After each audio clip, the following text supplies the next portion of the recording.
Greetings, my name is Mike Hewitt, and this is the fourth of a series of talks on the liberal arts entitled A Tremendus Heritage. In this fourth post, I'll be discussing some more of the fascinating and intriguing features that surround the study of the liberal arts. I'll begin by considering two of the vital keys that a person will need in order to be able to successfully unlock the treasures of the liberal arts. The first key I mentioned in my last talk, which is a radiant light of consciousness. I say radiant for the simple reason that consciousness is very much like the sun. It shines a light upon whatever we turn our attention to, and by so doing enables us to have a direct cognition of the world around us. This sense of consciousness is truly an amazing power, and when we start to become more aware of it, we soon realize that as human beings it counts as one of our greatest gifts. Without consciousness, we'd be basically insensible to the incredible wonders of the world in which we live. I mean, just look closely at the crystalline form of a snowflake. How incredibly beautiful that is. And then consider the fact that each and every snowflake is not only something of the most incredible beauty, but like each one of us carries the stamp of its own unique individuality. And it is, of course, the power of consciousness that enables us to be able to have direct cognition of this. In view of this, try an exercise. Spend some time writing down the treasures that the power of consciousness gives us access to. Three such obvious examples to start your list off are: first, a cognition of the world around us; second, a sense of ourselves as individuals; and third, an ability to listen to and enjoy music. Then take a look at your list and imagine life without some of the things that you've noted down. You'll then begin to more truly appreciate the incredible power of consciousness. This then brings me on to the second key. This is what I referred to in my last talk as the real world, in contrast to the illusory world which we've all been brought up to believe in. The real world is that vast scintillating whole of which we are all but minuscule parts. And this real world is itself something that is so incredibly beautiful that it is literally enough to make us gasp. So how much better could it actually become? Well, fortunately, this is the position with which we begin our studies of the liberal arts. In this sense, the study of the liberal arts will be unlike anything we've ever come across or encountered. This is because we'll be studying the real world, not through this or that manufactured truth, theory, or philosophy, but directly through the engagement of the light of our own consciousness. The reasoning behind this is that the aim of a true liberal arts education is to enlighten the mind of the student. This process of enlightenment, however, does not happen to somebody else. It takes place within ourselves and the chambers of our own mind. For this reason, the light of consciousness just has to be central to the entire process. It is to facilitate the growth and expansion of our mind towards ever higher levels of knowledge, understanding, and wisdom. It is to make direct personal connection with those vital sources of knowledge that have sustained every great school of learning throughout history. And it is, of course, all there waiting for us. A vast treasure trove of all those precious jewels of learning and wisdom that can bring a sense of light and joy back to our lives. However, as you'll often hear me say, do not take my word for any of this. Undertake your own personal search for the learning and wisdom that conforms to this pedigree. When you do, you'll soon discover that this learning is actually everywhere. And if you don't believe me, just look at a tree. Any tree will do. Observe that the roots of the tree extend deep down into the solid earth. Its branches, however, reach skywards in order that the leaves can receive the vital light from above. This represents a perfect metaphor for our study of the liberal arts. The roots of the tree correspond to our earthly experience received through media of the five senses. The trunk of the tree represents our efforts to improve ourselves and learn. The branches of the tree represent our aspiration towards those vital sources of learning just mentioned. And finally, the leaves of the tree represent the growth of our mind, which, guided by that learning, then enables us to draw down the light from above. This light is, of course, the light of the real world. We'll also discover vital traces of this learning throughout the history of human civilization and culture. After all, we're not the first people in the world to seek out truth, knowledge, and wisdom. These have been sought after since the very beginnings of the arising of human beings upon the planet Earth. and for some they were always seen to be the real treasures of this world, far preferable to money, gold, or jewels. As such, these sources are discernible within every single age and culture. In effect, this means they are now accessible to all of us who would take the time and the trouble to avail ourselves of them. Here we're fortunate for the fact that our ancestors took the time and the trouble to make sure that we, in our time, would have the opportunity to access this knowledge. For this to be possible, however, they first had to learn how to use the arts of the squirrel. In order to sustain itself through the winter months, the squirrel takes care to store up a secret stash of nuts. These, in their turn, then enable the squirrel to gain a knowledge of the spring that will then follow. The treasures of great learning are exactly the same. They have been carefully stored up and preserved in a great number of different forms. Endowed with the light of consciousness, it is therefore our pleasure and delight to search, find, and then discover what these are. They do and can include fairy tales, myths and legends, board games such as snakes and ladders, cryptic diagrams, pictures and illustrations, playing cards, or even what seem to be innocent mnemonic devices. These and more are the places that the wise of humanity squirreled away their precious stores of wisdom. And it is all there waiting for us to find and rediscover it. The only keys that we need to use in this respect are those already mentioned. Of course, faced with such a claim, it's only logical to ask, how can there be wisdom locked up in a children's game such as snakes and ladders? In answer to this, I would point out that although seemingly innocuous, the game Snakes and Ladders embodies within itself a complete moral and ethical cosmology. This is because it offers an allegory of our own personal journey towards enlightenment. For this purpose, the first square is where we begin our journey, the last square our intended destination. As we go on with this journey, we soon realize that at any point along the way, we are always faced with two moral choices. These are represented symbolically by the snakes and the ladders. Snakes, of course, have often been used as symbols of temptation. They symbolize what can cause us to fall. Then there are the ladders, which symbolize an upward progression towards a wiser or more virtuous way of life. So there you have it. The snake symbolizes our vices or failings, while the ladders symbolize our virtues and successes.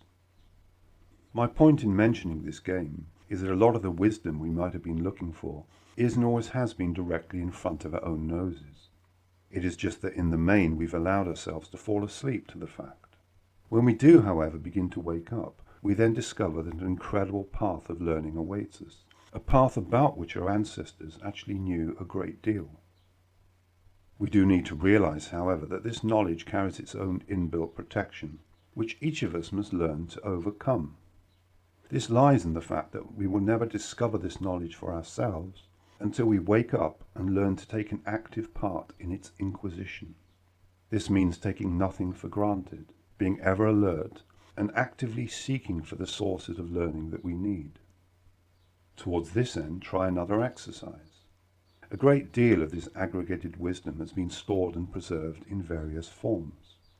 An obvious example of this is the Great Pyramid at Giza, whose lessons have been staring us all in the face for literally thousands of years. Spend some time writing down as many examples of this preserved wisdom that you can think of. Having done so, then begin your own independent investigation into the first of those examples on your list. What is this wisdom, and why was it felt so important to store and preserve it? How can this wisdom now help you in your own life? Having said this, let us now consider the real world some more. A liberal arts student will undertake a keen study of the real world. However, in doing so, they will always be confronted with one inescapable fact, which is this. Despite how much we think we know, the real world is and always has been an incredible mystery to us. And this is one of the first things we need to lay hold of when studying the liberal arts.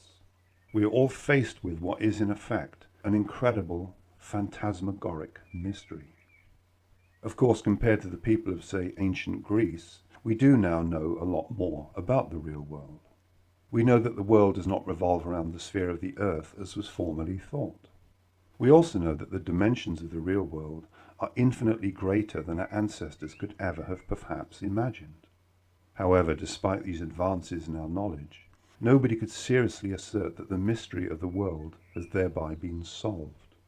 All that's happened is that the mystery has now got a lot bigger, and as it has grown bigger, our knowledge of it now seems even smaller. As such, when assessing the mystery of the real world, there is perhaps only one sure fact that we can all rely upon. No matter what race, culture, or time a person is born into, each and every one of us is born into a magnificent, unfolding mystery. Now, due to advancements in human technological capability, we now have microscopes that offer a fascinating glimpse into the molecular and even atomic worlds. We also have telescopes that enable us to see into the vast recesses of intergalactic space. These in turn speak of a significant increase in the range and depth of human knowledge. In fact, there is now talk of the possibility for a grand theory of everything, a unified vision of the cosmos that promises, in potential at least, to tend a final solution to the world mystery. Now, while we all anticipate this promised golden age of knowledge, we should not lose sight of the fact that in the meantime, the mystery abides. Inevitably, these observations can have a humbling effect upon us. Yet they also reveal a powerful bond that still unites us with some of the greatest philosophers of antiquity, people such as Pythagoras, Socrates, Plato, and Aristotle, all of whom recognize that the real world is, and probably always will be, a mystery to us. As such, the fact of the mystery is not something to be ashamed of. In fact, it can be very advantageous.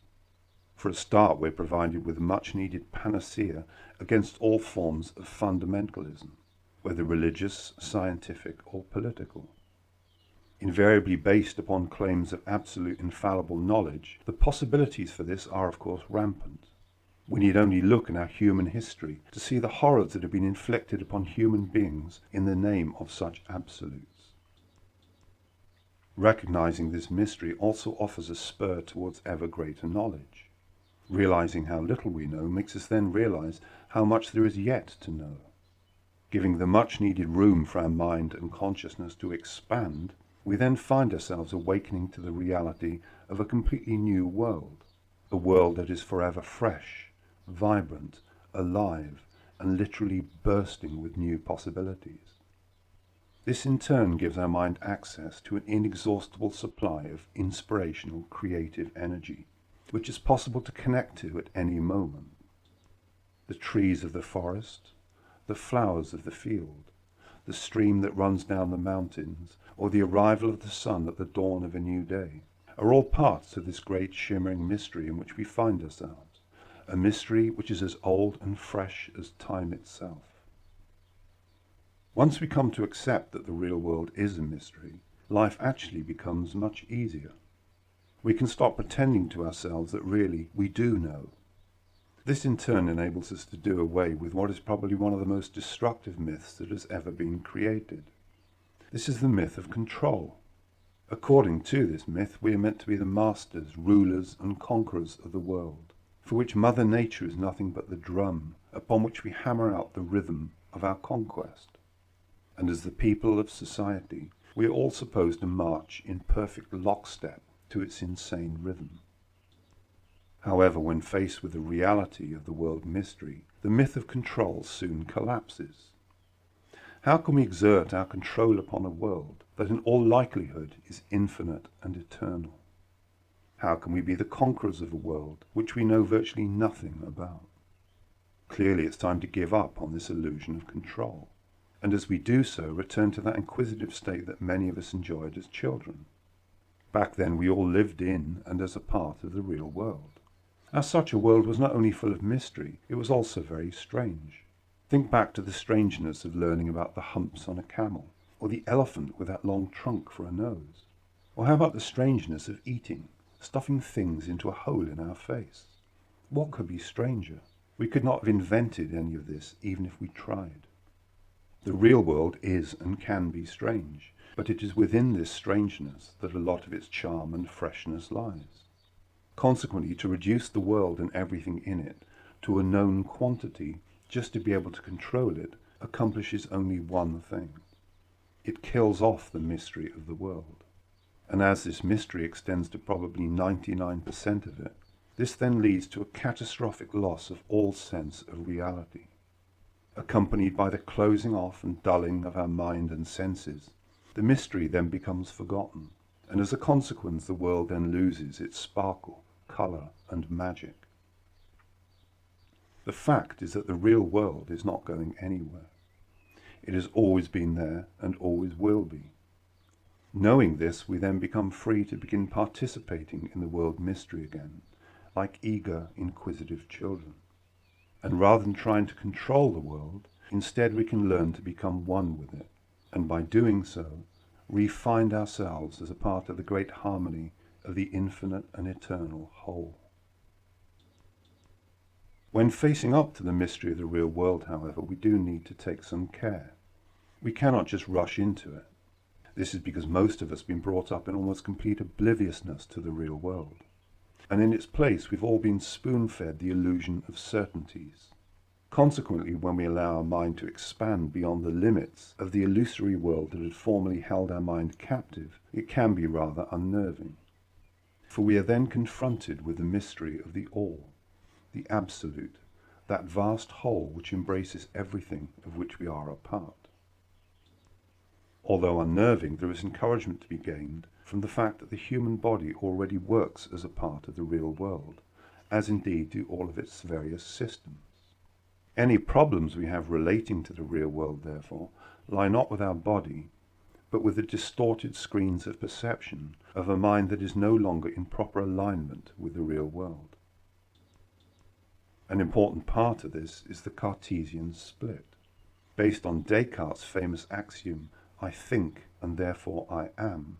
This presumes an automatic state of separation between ourselves as observer and the world as the observed. The result is a mind state today considered to be the norm, which amounts to nothing but a state of total alienation from the real world. This state of alienation in its turn then leads to the slow, agonizing death of the human spirit that we see all around us today. In truth, there is no split or division between ourselves and the real world. The real world is one, and we ourselves are one with the real world. In this sense, we're all rather like waves of the ocean. Although we see ourselves to be separate, ultimately we're all a part of the ocean itself. What this means is that when we go to bed at night and dream, because we're used to seeing ourselves as being somehow separate from the real world, we think of ourselves as dreaming. However, when we dream, we're simply entering the dreaming, whereby the presence of the real world can then make itself known to us, informing us of what we might need to do to realign ourselves with the real world. The dreaming is consequently just as much a part of the real world as are the trees, the mountains, and the moon that shines over the lake. Now, physically, we cannot just separate ourselves from the real world. This is very fortunate, because it means that whatever happens, we can always use our body to help bring us back into contact with the real world. We can eat and enjoy a meal. We can breathe deep of that fresh mountain air. We can drink cool water from the spring. Or we can just sit there enjoying that feeling of belonging that we get when sitting on the mountainside. All of these are real, and all of these are vital parts of the real world. However, if our thoughts, perceptions, and feelings are not in alignment with the real world, we will then sense an unfortunate state of disharmony within us. In such a state, we'll then find ourselves to be strangers, not only to the real world, but even to ourselves. This is because seeing ourselves to be separate from the real world, we mentally isolate ourselves from it. From that isolated position, the real world can then appear to us as being rather empty, cold, and hostile. However, have you ever thought that it is not the real world that is hostile to us? It is more that thinking of ourselves as being isolated from the real world, we then become like a bubble of air in water, confined and isolated by the rejecting presence. This, I suppose, is a kind of hell. It is to live in a state of exile from the tremendous majesty, wonder, and inspiration of the real world. Yet this state of isolation is not actually necessary. We can realign ourselves mentally with the real world right now. Towards this end, imagine waking up in the morning to find yourself part of something that was so vast and incredible that your mind could not even contain the wonder and the beauty of it all. And then ponder the fact that this is not a hypothetical possibility. It is simply the reality of the real world in which we find ourselves. So who could not be inspired and uplifted by this fact? And who would not want to become an enlightened citizen of that world? Once we recognize the real world for what it is, we then arrive at a very fortunate position. We may put ourselves forward as students of the real world. And this is what it means to be a student of the liberal arts. They are liberal because the study of them will free our minds to the point where we can then re-establish a powerful, life-affirming connection with the real world. Through that connection, we may then learn for ourselves all of the incredible lessons that the real world has to teach us. And what better teacher could we ask for? An important part of this learning process is the acquisition of discernment, whereby we become able to distinguish truth from falsehood. From this sense of discernment then comes true knowledge, and from this knowledge then comes illumination. However strange as it may seem, a great deal of this knowledge cannot be taught to us. This is because we already have it. What we've forgotten is how to access it. How could we possibly lack knowledge when we ourselves are a part of the real world? As metaphorical waves of the ocean, each one of us contains within ourselves a complete knowledge of the ocean that bears us. This is because we are the real world, and each one of us is a window through which the real world shines. Therefore, our very lives stand upon a tremendous platform of knowledge that we ourselves can then learn to access. Of course, it is with this latter that the problem lies. How can we access the tremendous wealth of knowledge that's freely available to us? The secret here is not chasing after this knowledge, but simply watching, listening, and contemplating the real world with a clear, still, and open mind.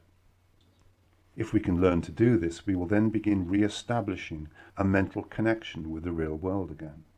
And in ways which at first might seem inexplicable to us, the real world will then begin to guide, teach, and help us.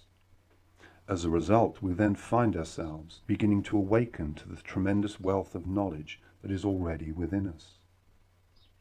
For this purpose, we need absolutely nothing except for our own natural faculties, which are, of course, our mind, feelings, and senses. Coupled with the innate powers of our own human consciousness, these are the greatest treasures that we possess, and they're also the tools that we can use to regain a knowledge of the real world. Because we already have this knowledge, we cannot rely or depend upon anybody else in our search for it. We must find our own path to it. If not, we will then find ourselves running down this path and running down that path, but without actually making any clear progress. This is because we're no longer pursuing our own path, but instead trying to walk the path of another. Being alone in this search, however, is not a weakness but a strength. By accepting the responsibility for it, we will then acquire the necessary resolve and determination needed to unlock the knowledge that we need. This in turn will then help us to come into full occupation of our own true power as individuals. Bear in mind that so far as the illusory world is concerned, we are no more than a name, a number, a resource, an employee, or a source of labor. So far as the real world is concerned, however, each one of us is an absolutely unique individual that has never passed this way before and never will again. As such, one of the greatest treasures that we can ever have is that unique individuality. It is the true stamp of our greatness as human beings, and as such should be a source of pride to all of us. So for the moment at least, let's forget what our peers are saying, forget what the newspapers are saying, forget the messages that television tries to put across. Instead, let us recognize the unique gift of our individuality, and in doing so begin to discern for ourselves that one reality that has been ever present throughout the ages. A reality that never changes, never fluctuates, and never dims. Ever present, eternal, everywhere. What more could we ask for? What else could our mind need? A world of infinite and eternal beauty, awaiting only our recognition of it. By doing so, it'll soon become apparent that we are the rightful heirs to the most tremendous natural heritage. And again, strange as it may seem, this heritage occurs in three main parts. The first and most magnificent part is our universal heritage. Born forth upon the tides and currents of universal life, the whole world moves and shines through us. Coming from and being a part of the real world, we are thus its true inheritors. As such, through the simple fact of our birth, each one of us inherits a whole world, should we choose to take up that inheritance. Naturally, this inheritance is not to be dismissed lightly. After all, what is the real world of which we are a part? It is the veritable source of everything, everywhere, including ourselves. It is also our future, for the simple reason that the real world is all that was, is now, and always will be. The second part of our heritage is planetary. We are an evolving branch of the tree of life that includes everything that lives upon planet Earth. Have you ever thought about how much knowledge this position endows us with? We each contain within ourselves the aggregated wisdom of the whole tree, of which our species is the sum. This wisdom we call instinct. It is a primal, inborn knowledge that portrays our organic origins as a part of the tree of life. Moreover, due to our unique situation as an advanced organic species, we are the natural stewards of the garden in which this tree of life grows. This garden is the great Mother Earth, and we are its inheritors. What, therefore, shall we do with this most tremendous part of our heritage? The third part of our heritage is human, and takes the form of that tremendous body of wisdom that has been bequeathed to us by our ancestors. Locked up and stored in all of the great works of art and literature that have been built up over the ages, this is the heritage which can make us all as wise as our ancestors were. A heritage in three parts, within which sits the wisdom of the whole world. Who can complain?